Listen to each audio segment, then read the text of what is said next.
Donc, aujourd'hui, pour les Échos du Saint-Pau, on a une rencontre avec le duo d'artistes Pierre et Marie, composé de deux artistes bien indépendants, là, des humains, comme on dit, Pierre Brassard et Marie-Pierre Lebeau-Lavoie.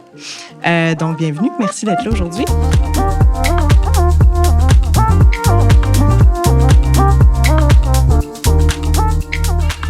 Donc, je vais parler un peu de votre pratique. Dites-moi si on est dans le champ.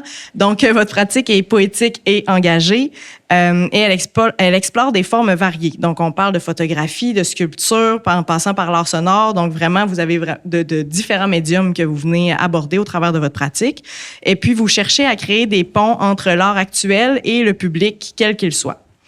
Donc, pour le symposium, vous avez décidé de présenter un projet qui s'appelle Choisir la joie, qui est une installation sensible et politique qui pose et répond à la question « Pourquoi continuer à créer dans un monde en crise? » Est-ce que c'est bien juste tout ce que je viens de... C'est chargé tout ça, là, tout de même. Oui, il y a beaucoup de choses, mais ça résume assez bien l'ensemble de notre pratique, oui. Excellent.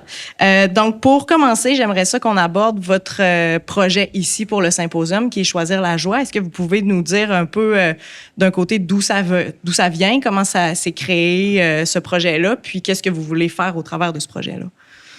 Bien, en fait, c'est assez représentatif, je pense, de l'ensemble de notre démarche, c'est-à-dire que peu importe l'œuvre sur laquelle on travaille, que ce soit une photo, une sculpture, une installation, on essaie tout le temps d'avoir cette espèce de dualité entre exprimer un peu ce qu'on ressent, c'est-à-dire... genre, il va y avoir une catastrophe.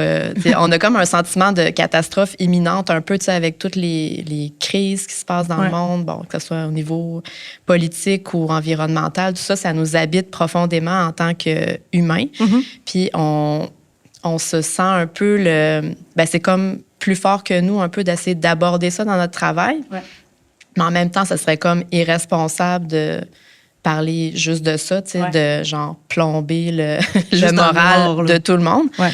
Fait que l'art, pour nous, ça sert aussi à ça, à exprimer une forme de ce qui nous rend humains, toute la tendresse, l'humour, l'enfance, des trucs quand même plus positifs. Donc, on essaie toujours d'avoir un peu comme d'exprimer qu'est-ce qui nous habite, mais en même temps de revendiquer un besoin d'émerveillement, parce que... Puis même des fois, c'est très volontaire, on essaie de se convaincre de choisir la joie, puis voir du beau dans certaines... aussi.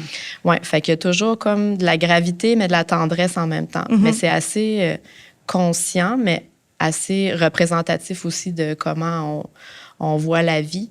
Fait que bref, on voulait que notre espace au symposium représente ça. Ouais. Puis représente aussi la multidisciplinarité qui est quand même caractéristique de notre travail. Fait qu'on a décidé de comme traîner notre atelier avec nous. Puis pour nous aussi, en tant qu'artistes en art visuel, c'est comme on est capable de parler de notre travail, mais avec des mots, mais c'est pas nécessairement ça avec la chose avec laquelle on est la plus à l'aise dans la vie. On parle... On aime bien s'appuyer sur notre travail, dans le fond, là, qui parle très bien pour nous aussi, puis qui est... Ah oui. C'est ça, qui est comme notre... je sais pas comment dire, mais... on s'exprime, en fait, à travers des couleurs, des formes, des images. Fait qu'on s'est dit, on va amener comme le plus d'affaires possible. Ouais. Puis pour vrai, on a atteint une petite limite, là. On a amené beaucoup, beaucoup de choses. Ouais. Puis on s'est dit aussi, parce qu'on est en même temps des habitués du symposium, on vient comme régulièrement en tant que public, puis on trouve ça chouette quand il y a plein de choses à voir. Puis qu'on peut, comme des artistes qu'on connaît pas, qu'on peut comme apprendre à avoir une vue d'ensemble un peu sur leur travail, puis pas uniquement un projet, ce qui peut être super intéressant aussi. Mais bref, fait qu'on s'est dit, on va faire une espèce de mini-expo, en même temps une galerie, qui est très Baie-Saint-Paul, galerie d'art. Bon, ça joue quand même un peu galerie... on a tout amené notre atelier aux presses. Fait que là, c'est ça, on joue un peu sur ces frontières-là. Fait qu'on On est là, puis on s'auto-représente aussi. Là. On représente notre travail nous-mêmes. Vous êtes vos propres galeristes. On est nos propres galeristes. Ouais. Puis, ouais.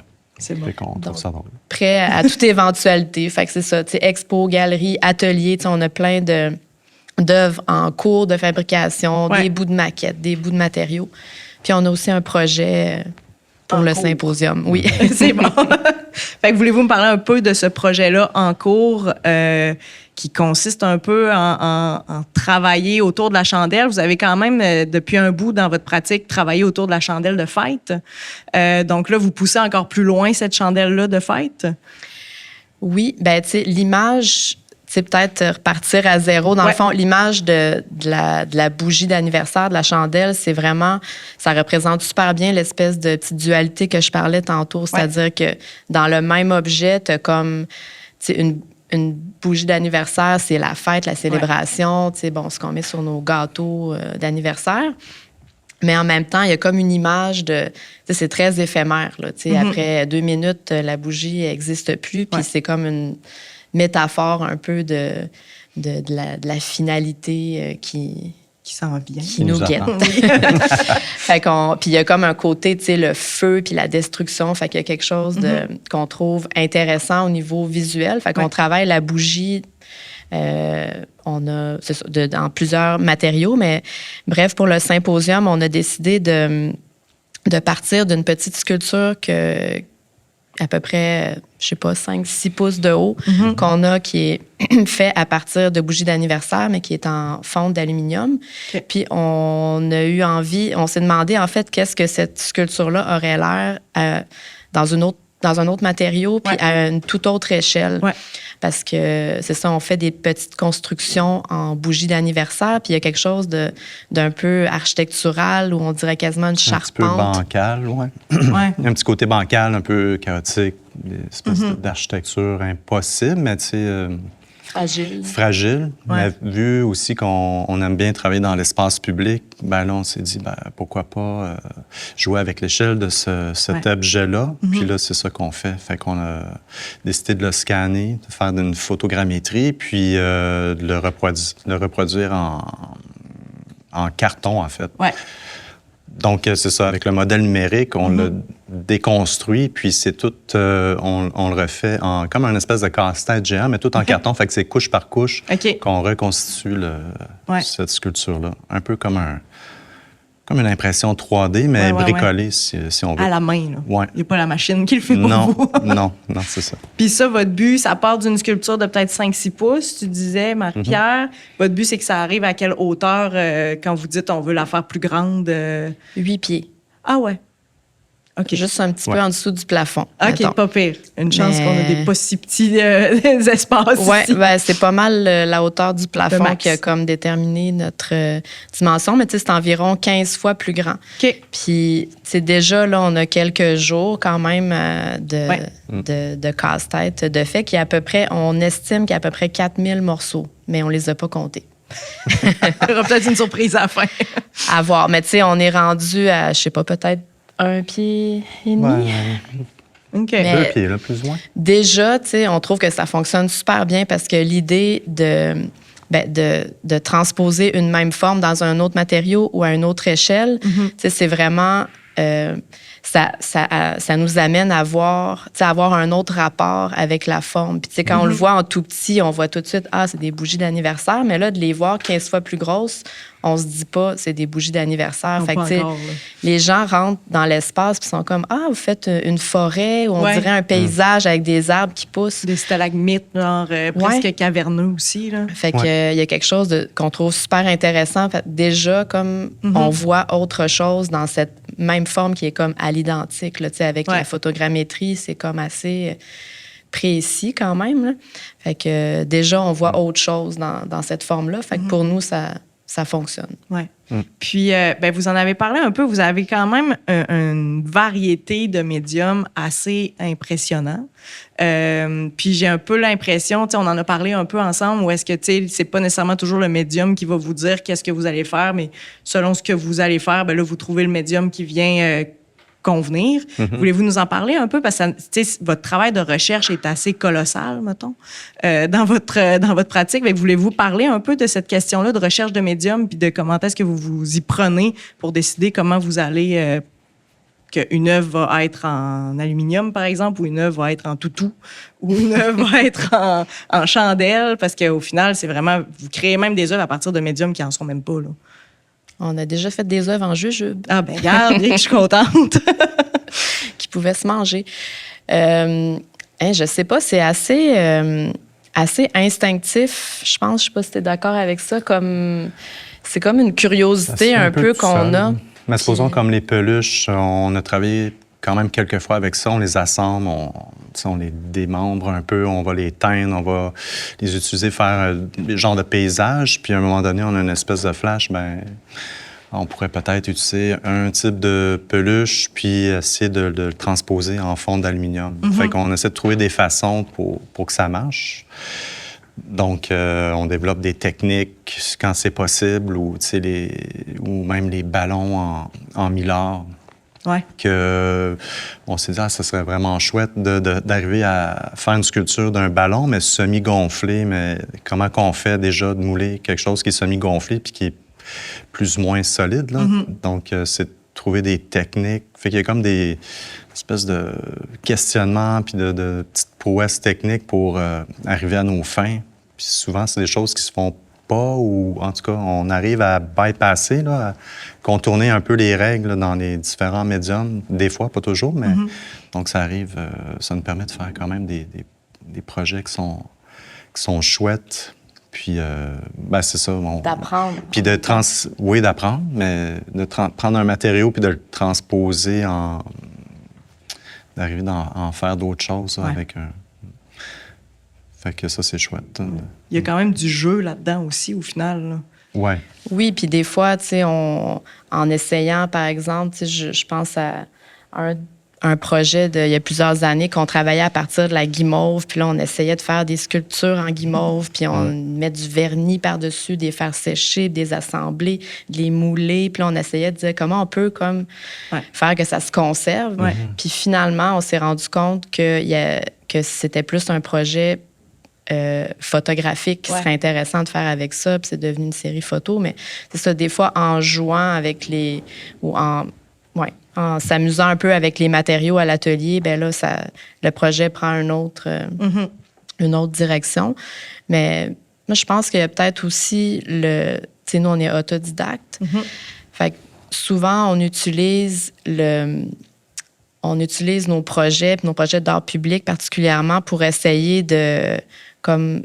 d'acquérir des skills, des techniques. Tu sais, le moulage, on connaît pas ça. Ouais.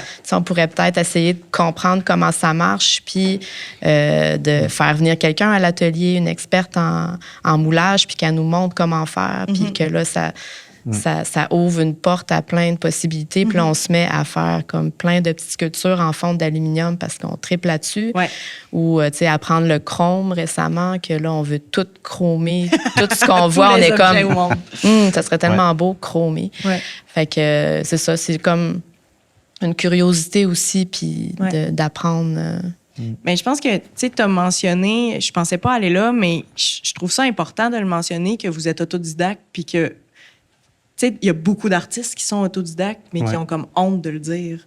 Parce qu'ils disent « Ah, mais non, je suis pas passé par l'université, j'ai pas tel code. » Mais il y en a plein d'artistes qui sont autodidactes, puis ils n'ont pas une moins belle carrière pour autant. Puis, tu sais, je pense que ce que tu dis, c'est plus une posture. C'est une posture d'être intéressé, puis de jouer, puis de découvrir, plutôt qu'une posture. Je pense que tu sortes de l'école ou que tu sortes pas de l'école, ça va dépendre de la posture que tu vas avoir, dépendamment de ton background. Oui, parce que l'école, c'est juste un passage. Dans le fond, tu apprends des trucs, tu te fais imposer des travaux, tout ça, tu développes possiblement ton imagination, ton imaginaire, puis c'est quoi que tu as envie d'exploiter comme idée, comme technique. Mais tu sors de l'université, puis potentiellement, tu peux très bien aller ailleurs, puis tu deviens comme... peut-être pas autodidacte, mais tu es laissé à toi-même, puis tu te développes, puis après, c'est ça. C'est par les contacts. Il y a toutes sortes de possibilités, c'est ça. Fait que... Et je trouve ça le fun que vous le disiez, en tout cas que vous le mentionniez. Il y en a qui n'osent pas. Ben, tu sais, il y a peut-être 15 ans, je suis pas sûre qu'on aurait comme affirmé ça. C'est quelque chose, c'est comme une réflexion qui a évolué. Puis c'est justement, il y a quelques années qu'on s'est dit, crime, à chaque projet qu'on fait, tu sais, par exemple, en art public, tu sais, on change de matériaux. Fait que, tu sais, il y a sûrement quelque chose là-dedans qu'on essaie d'apprendre, tu sais, Puis on s'est rendu compte que ça faisait quand même une partie... c'est une partie importante de notre pratique. Fait qu'on commence à le dire. Ben, je sais pas, à juste être...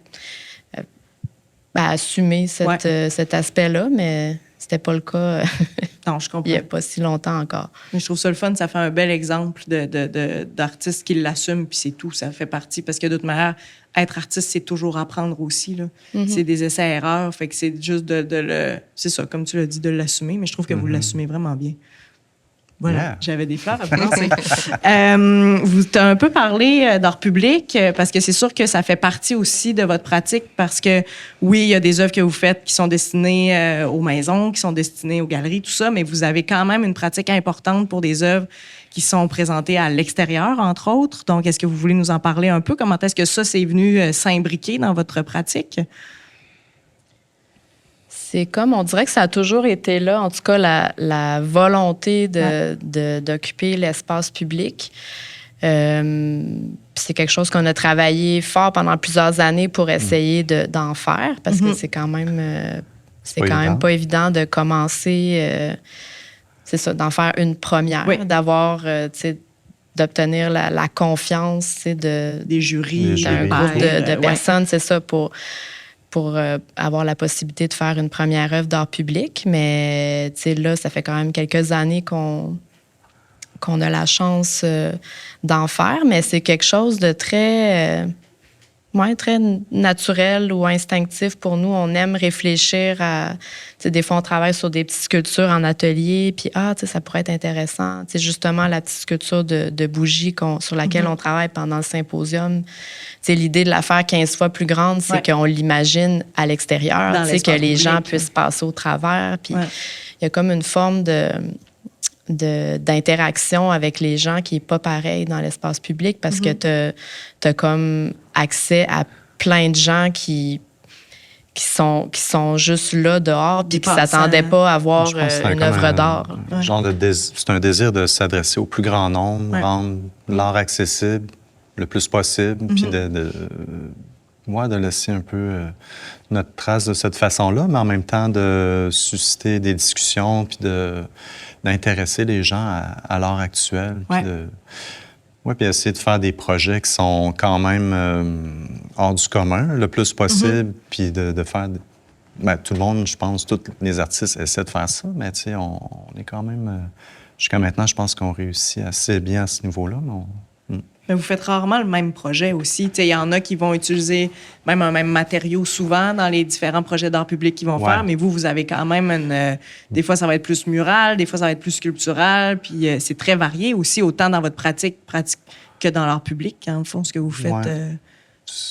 Oui, c'est vrai qu'on a plusieurs techniques. Ça revient un peu des fois, mais c'est jamais tout à fait la même recette. On essaie de trouver une twist, pas un essai ailleurs, un peu plus loin, ou d'agencer ça avec d'autres choses, une autre façon de faire ou de trouver, comme Marie-Pierre a mentionné, le chrome. Là, on a un projet qui va être en grande partie chromé, puis là, on tripe vraiment beaucoup, là, parce que le projet est en partie imprimé. C'est de l'impression qui va être chromée. Fait que là, on fait quelque chose qui ne s'est jamais fait. Même les gens avec qui on travaille, là, en fait, c'est du plastique qu'on arrive à chromer. Fait que là, c'est bien trippant. Puis même notre petit monsieur, monsieur Couillard, qui, lui aussi, il aime ça, là. Votre chromeur professionnel. C'est ça la beauté de la chose aussi, c'est de collaborer avec des gens qui nous apprennent d'autres techniques, puis quand tu arrives à trouver quelqu'un qui trippe à faire quelque chose qui n'existe pas ou qui n'a jamais vu, et comme tu veux garder cette personne près de toi, parce qu'il y a tellement de gens qui sont comme « j'ai jamais vu ça, je sais pas comment faire ça », puis ça, c'est comme moins agréable à travailler, mais quand tu... Des fois, on est capable d'aller chercher le petit côté artiste de ces gens-là qui ont envie d'embarquer dans des projets un peu fous, puis même eux ont envie de se pousser là-dedans puis d'explorer avec nous. Fait que ça, c'est super précieux. Là. Ah oui, ça devient des collaborateurs aussi. Oui. Ça peut faire tourner un projet aussi. Là. J'imagine que vous l'évoluez au fur et à mesure que ces personnes-là vous apprennent. Puis, Ouais.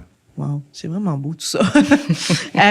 Puis peut-être pour revenir à votre projet du symposium, comment est-ce que... Parce que tu en as parlé, Marie-Pierre, où est-ce que vous avez consommé cet événement-là? Vous êtes venu à plusieurs reprises.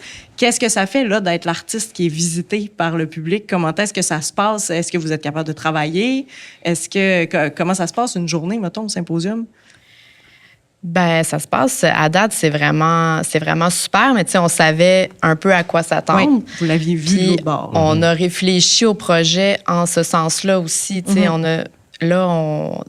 on fait un casse-tête qui est tout numéroté. Ouais. Puis bon, ça prend un minimum de concentration, mais quand même, on n'a pas besoin de se plonger dans un questionnement. Ouais. Tout ça, on l'a fait avant. Ouais. Fait qu'on a vraiment volontairement choisi un projet qui est plus vraiment dans l'action puis dans l'assemblage. Ouais. Fait que ça nous laisse vraiment tout l'esprit libéré pour discuter avec les gens.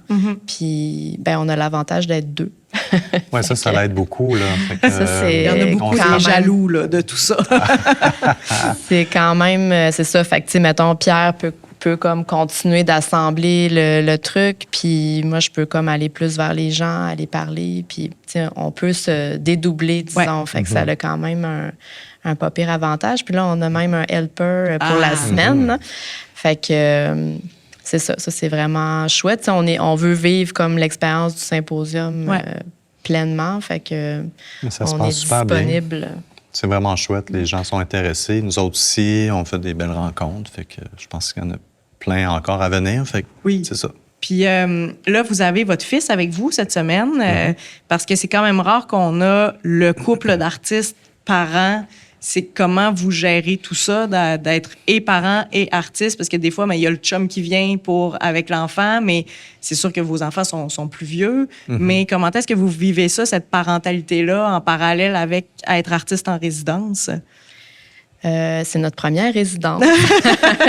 Notre plus vieux a 18 ans. Okay. Fait que, tu sais, ça donne la latitude. Ça explique un peu, c'est ça, tu sais, pendant l'ensemble de notre carrière. Dans le fond, on a vraiment mis de côté un peu tous les projets de ce type, tu sais, qu'on a besoin d'être physiquement sur place parce qu'on a vraiment une dynamique où est-ce que, tu sais, il n'y en a pas un des deux qui peut aller faire un truc avec les enfants. Tu sais, quand on travaille ensemble, on est comme vraiment, on est les deux, en tout cas, c'est notre manière de travailler. Mais c'est comme je sais pas, une espèce de statement depuis toujours, tu sais.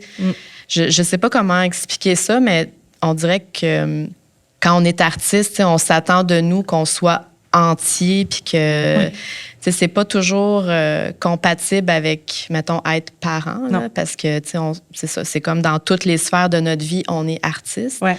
Mais, tu sais, nous, on s'est dit, on n'est pas moins artiste, on est très entier, puis c'est vraiment quelque chose qui fait partie de notre vie de tous les jours. Mais on est aussi parents, puis on va essayer d'être des bons parents. Fait que c'est ça, c'est comme vraiment quelque chose, je sais pas, qu'on s'explique Laurent, mal. Il a quand même presque 14 ans, puis il aime ça être avec nous, puis là, rencontrer les autres artistes. Puis, ça lui donne accès à autre chose. Ça lui donne accès, puis il est comme quand même privilégié à ce niveau-là. Puis, il va venir nous donner un petit coup de main, puis peut-être aider les autres artistes, ou en tout cas les accompagner, du moins. Puis, fait que c'est ça. Il est intéressé, fait que ça l'aide beaucoup. Puis, tout se passe bien jusqu'à maintenant. Là. Oui.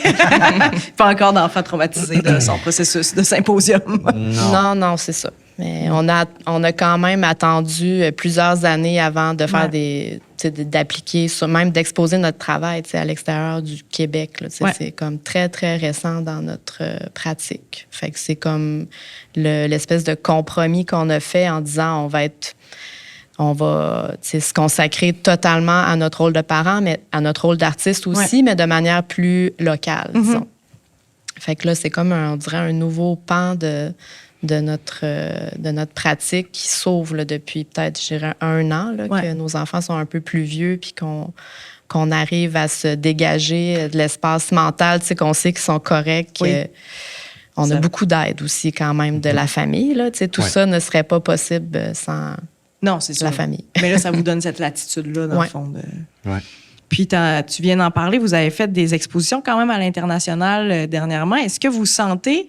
parce que, tu sais, souvent, on dit l'art, il n'y a pas de frontières, ça parle à tout le monde. Est-ce que vous l'avez senti, ça? Parce que vous étiez quand même dans d'autres cultures, d'autres communautés complètement. Vous n'étiez même pas en Europe, là, dans les expositions que vous avez faites, par exemple, l'année dernière.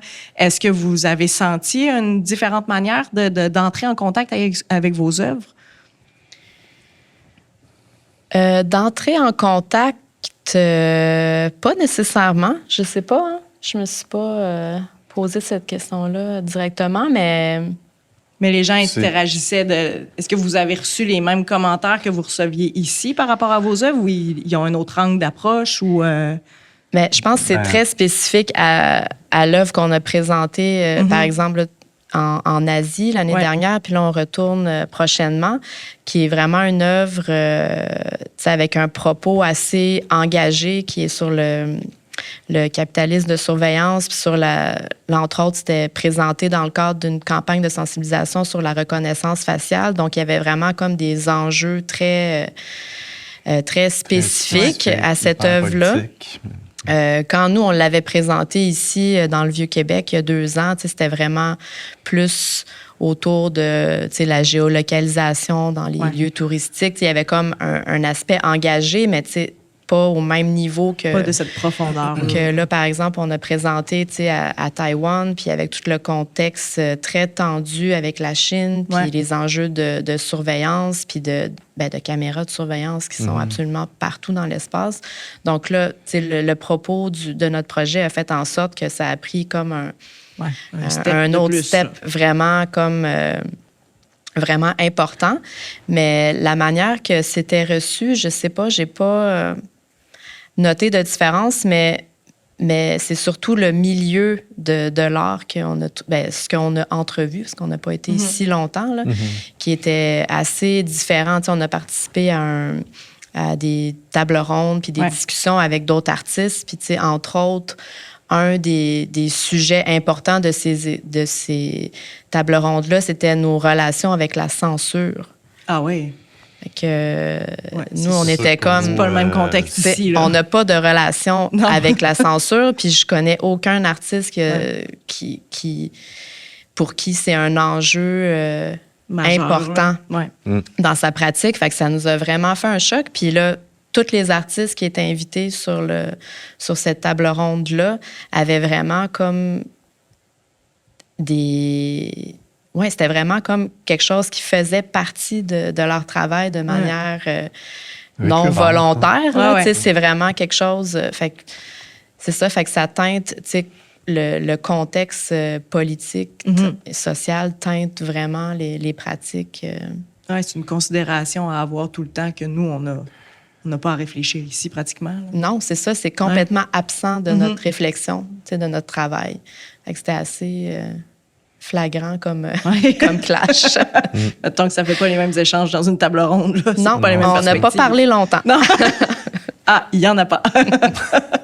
Mais c'est vraiment intéressant de voir que cette réception-là, dépendamment de comment est-ce que c'est teinté socialement, juste cette œuvre-là avec les yeux et tout ça, mais c'est sûr que ça prend une toute autre dimension dans un pays d'Asie comparativement au Vieux-Québec. Là. On s'entend que le Vieux-Québec, tu dis, bon, il y a des caméras de surveillance, ils vont me checker, mais ça s'arrête là pas mal. Il n'y en a pas tant que ça. Là. C'est pas le quotidien qui fait que, pour vous, ça doit être nourrissant de voir cette œuvre-là, mais dans un contexte où est-ce que c'est flagrant, puis ça vient parler aux gens encore plus comparativement à quelque chose que les gens peuvent voir plus comme un jeu, pratiquement.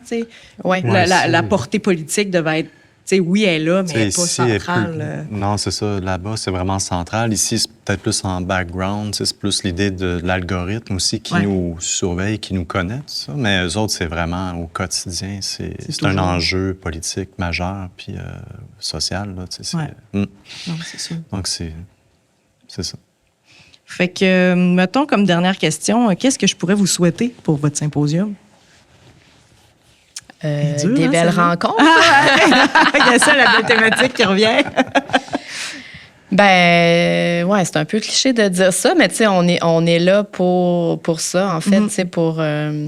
c'est une rencontre pour un échange, tu sais, ça va dans les deux sens aussi, puis, tu sais, on a amené... tu sais, c'est pas pour rien qu'on a traîné tout notre atelier avec nous, tu sais, parce que on veut, en fait, avoir le plus de... Tu sais, on a comme multiplié les sujets, les possibilités de rencontre. Tu sais, dire, bon, ben, on va avoir avec plein vous, de portes d'entrée dans notre travail. Tu sais, il y en a que ça va être ah, mais cette technique-là, comment vous avez fait ça? Tu sais, il y a des gens très intéressés par la technique. Il y en a d'autres que ça va être le propos de l'œuvre ou le sujet ou le fait que le rapport à l'enfance, peu importe le jeu. Fait que il y a plein de portes d'entrée, puis il y a plein de manières de venir à notre rencontre, en fait. Fait que c'est un peu ça qu'on cherche. C'est bon. Mais vous avez été très, très généreux pour ces types de rencontres-là, parce que je pense que les gens peuvent se perdre longtemps dans votre atelier avant même de vous parler.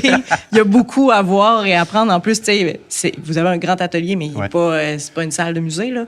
Fait que ça fait que tu te revires, oups là, il y a quelqu'un qui te regarde, oups là, il y a une autre œuvre. Fait que, en tout cas, vous avez été très généreux pour ça, pour que les gens puissent trouver leur porte d'entrée avec vous. Ben, merci beaucoup pour votre temps.